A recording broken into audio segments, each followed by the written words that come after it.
Baik, langsung saja. Sekarang saya akan membawakan materi pembelajaran geografi, yaitu materi pembelajaran geografi anak SMA kelas 11 semester 1.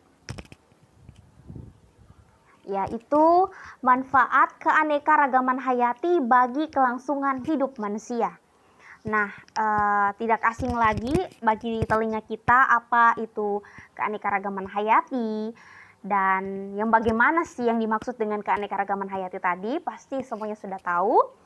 Nah, sekarang kita akan lanjut, yaitu ke manfaat keanekaragaman hayati bagi kelangsungan hidup manusia. Jadi yang akan kita pelajari sekarang, apa sih manfaat keanekaragaman hayati bagi kehidupan kita? Nah, pemanfaatan keanekaragaman hayati bagi masyarakat harus berkelanjutan. Manfaat yang berkelanjutan adalah manfaat yang tidak hanya untuk generasi sekarang, tetapi juga untuk generasi di masa yang akan datang. Nah, jadi pemanfaatan keanekaragaman hayati bagi kehidupan masyarakat, yaitu harus berkelanjutan. Nah, apa sih yang dimaksud dengan keanekaragaman hayati yang berkelanjutan? Nah, yaitu manfaat yang tidak hanya memperhitungkan atau tidak hanya untuk generasi yang sekarang. Jadi ketika kita memanfaatkan atau menggunakan keanekaragaman hayati yang ada, kita tidak hanya mementingkan kepentingan diri kita sendiri atau generasi kita saja, tetapi bagaimana kita memanfaatkan atau menggunakan keanekaragaman hayati yang ada dengan baik, seperlunya, secukupnya saja, sehingga generasi-generasi adik atau anak cucu kita yang akan lahir di masa yang akan datang masih tetap dapat memanfaatkan atau merasakan keanekaragaman hayati yang ada. Lanjut, ya sekarang adapun manfaat keanekaragaman hayati yaitu sebagai sumber pangan, perumahan, dan kesehatan. Nah, di sini saya kasih contoh yang untuk pangan. Pangan ini adalah kebutuhan pokoknya, kehidupan pokoknya manusia dalam memenuhi kebutuhan hidup kita setiap hari. Nah, di sini ada padi, jagung, kedelai, kacang, umbi-umbian, buah-buahan, dan berbagai hewan ternak lainnya. Nah, di sini sudah kita bisa lihat gambar yang ada, yaitu padi. Nah, pastinya ya kita memerlukan makanan untuk bisa bertahan hidup. Nah, jadi ini adalah salah satu keanekaragaman hayati yang ada. Tanpa adanya ini ya, tanpa adanya padi atau yang akan menjadi beras untuk dimakan setiap hari, kita tidak bisa bertahan hidup. Nah, yang kedua ada buah-buahan, ada umbi-umbian, kacang-kacangan untuk membantu sumber-sumber energi dalam diri kita. Nah, jadi ini berperan penting dalam kehidupan kita setiap hari, sangat berperan penting. Nah, ada perumahan, ada kesehatan. Perumahan, apa sih manfaat keanekaragaman hayati di bidang perumahan? Ketika kita ingin membangun rumah, kita memerlukan kayu. Nah, kayu tadi berasal dari mana? Dari pohon. Nah, jadi pohon itu kita tebang atau kita ambil seperlunya saja, secukupnya saja. Bahkan kalau bisa, tapi harus ya, ketika kita mau menerapkan keanekaragaman hayati yang berkelanjutan, yaitu ketika kita ambil, mari kita tanam kembali sehingga generasi-generasi yang akan datang masih dapat menikmati keanekaragaman hayati yang ada. Begitu juga dengan hewan ternak. Nah, dengan hewan ternak kita juga bisa memenuhi kebutuhan hidup kita. Nah, dagingnya, kulitnya, susunya sangat diperlukan. Sehingga tanpa keanekaragaman hayati kita tidak dapat melangsungkan kehidupan kita setiap hari. Baik, kita lanjut, yaitu yang kedua sebagai sumber pendapatan. Nah, pasti ya, keanekaragaman hayati dapat dijadikan sebagai sumber pendapatan, misalnya untuk bahan baku industri, rempah-rempahan, perkebunan. Nah, mengapa dikatakan sumber hayati, keanekaragaman hayati dapat dijadikan sebagai sumber pendapatan? Nah, misalnya ya, ini ada contoh gambar. Ini adalah kayu gaharu. Kayu gaharu ini berasal dari mana? Dari pohon ya. Ya, berasal dari pohon, diambil oleh masyarakat, dimanfaatkan sebagai alat industri kosmetik, atau ini ada obat-obatan juga, obat-obatan herbal. Ini juga digunakan sebagai aksesoris, ini gelang tangan ya. Nah, jadi keanekaragaman hayati ini sangat berperan penting dalam kehidupan kita. Selain untuk bahan pangan tadi, ternyata keanekaragaman hayati juga berperan bagi sumber pendapatan kita, dan sumber hayati, keanekaragaman hayati yang ada berperan juga sebagai bahan baku atau bahan dasar industri yang ada. Oke, kita lanjut.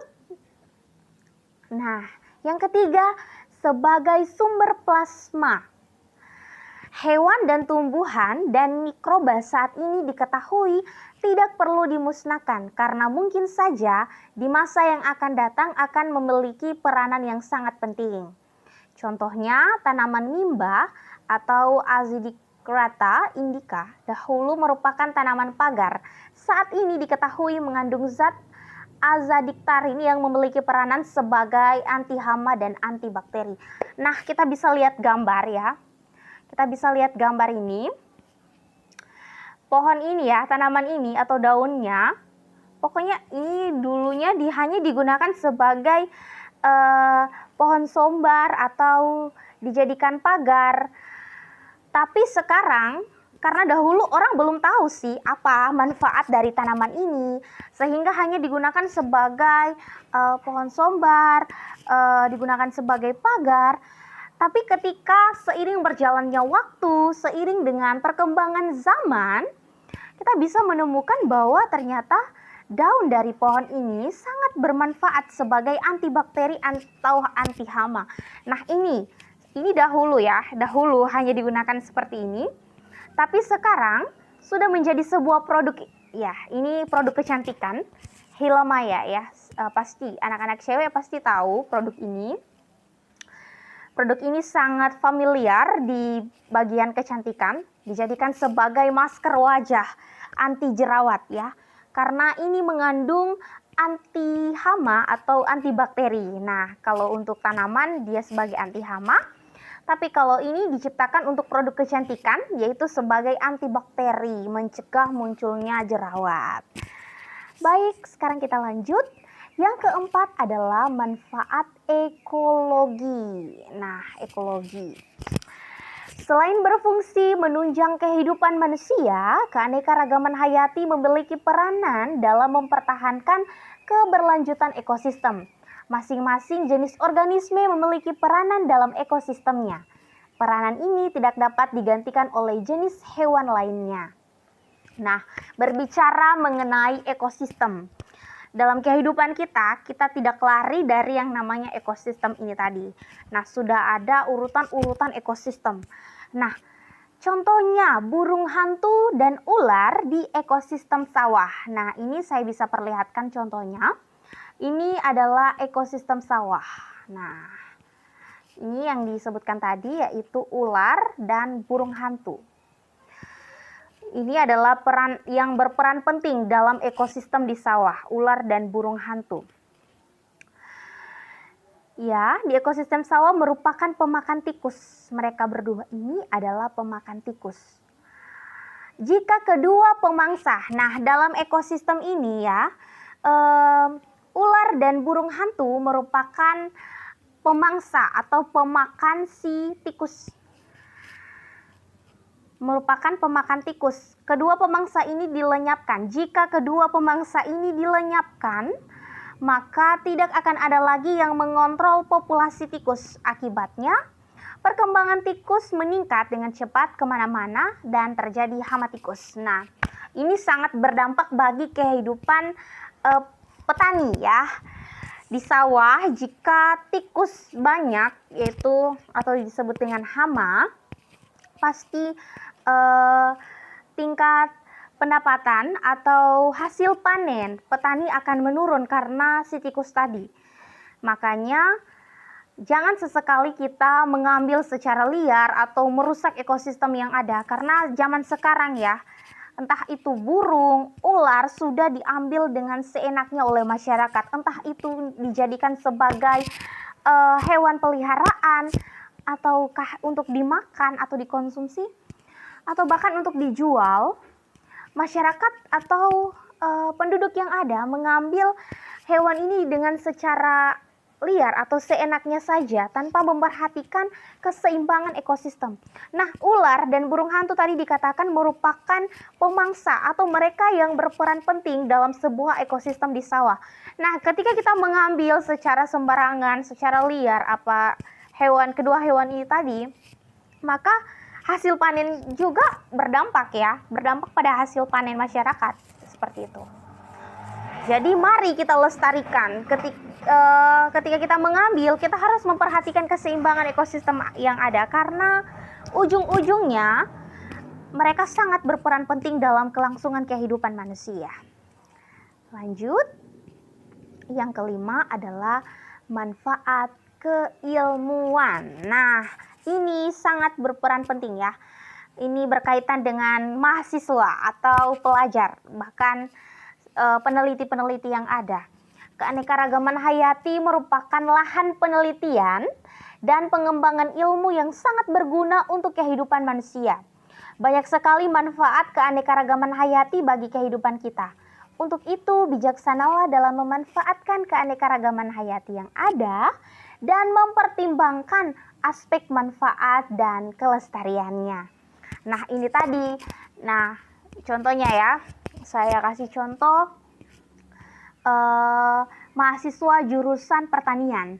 Nah, pasti objek utamanya itu adalah keanekaragaman hayati yang ada. Ini tumbuh-tumbuhan seperti ini yang mereka teliti.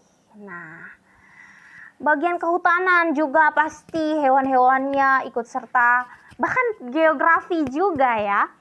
Karena geografi ini mendunia atau menyeluruh. Semuanya kita pelajari. Nah, kita di geografi ada juga mempelajari mengenai persebaran flora dan fauna. Tentu yang menjadi objek kajiannya yaitu ini. Ya. Keanekaragaman hayati tadi. Sekarang kita lanjut. Konservasi atau perlindungan keanekaragaman hayati. Nah, tentunya pemerintah sudah menyediakan perlindungan atau konservasi bagi keanekaragaman hayati yang ada. Ini kita bisa lihat gambarnya ya. Ini dia. Cagar alam, hutan lindung, taman nasional, kebun binatang, taman laut, suaka marga satwa. Jadi semua dikhususkan pemerintah untuk menjaga kelestarian yang ada. Keberagaman hayati atau biodiversitas sudah menjadi kesempatan internasional. Objek keanekaragaman hayati yang dilindungi terutama kekayaan jenis tumbuhan flora dan kekayaan jenis hewan yaitu fauna serta mikroorganisme lainnya. Nah, apa mikroorganisme? Yaitu bakteri-bakteri, bahkan bakteri saja ya, bakteri atau hewan-hewan yang kecil saja masih ditekankan oleh pemerintah untuk tidak dimusnahkan, karena satu ketika mereka memiliki peranan, karena semua yang diciptakan itu memiliki peranan penting dalam kehidupan kita. Nah, sehingga marilah kita menggunakan keanekaragaman hayati yang ada dengan baik, dengan bijaksana, menggunakan seperlunya dan secukupnya saja, sehingga generasi-generasi yang akan datang masih dapat merasakan keberagaman hayati yang ada. Nah, untuk itu peran kita sebagai mahasiswa ya, mari kita lestarikan yang ada. Bahkan ketika kita melihat orang-orang yang ada di sekitar kita menggunakan dengan semena-mena, mengambil dengan seenaknya, kita boleh menegur dengan baik, menasihati dengan baik, bahkan memberikan penjelasan. Mungkin mereka berbuat demikian karena belum paham sampai ke akar-akarnya. Mari kita mengambil peranan penting dalam menjaga keanekaragaman hayati yang ada sehingga kelestariannya tetap terjaga. Siapa saja dan sampai kapan saja masih tetap merasakan keanekaragaman hayati yang ada. Sekian dan terima kasih. Saya Krista Linwalili pamit undur diri. Kurang dan lebihnya saya mohon maaf. Jika ada salah kata saya mohon maaf. Sekian dan terima kasih. Shalom. Assalamualaikum warahmatullahi wabarakatuh dan Om Swastiastu.